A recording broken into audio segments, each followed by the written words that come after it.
ஒரு சிறிய கிராமம். அங்கு வாழ்ந்த ஒரு வயதான பாட்டிக்கு உலகமே அம்மன்தான். தினமும் காலையில் கோவிலுக்கு சென்று, அம்மா, என் உயிர் நீதான் என்று கண்ணீருடன் வேண்டுவாள்.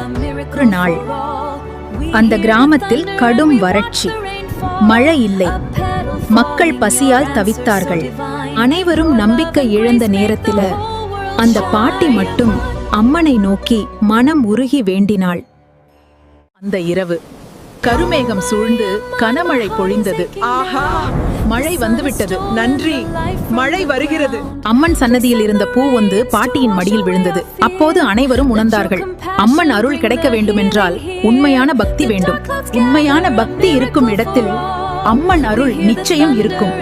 தனக்காக அல்ல, மற்றவர்களுக்காக கண்ணீர் விடும் இதய அம்மன் ஒருபோதும் கைவிட மாட்டாள். பக்தி உண்மையாக இருந்தால் அதிசயம் நிச்சயம் நடக்கும். ஓம் சக்தி, பராசக்தி.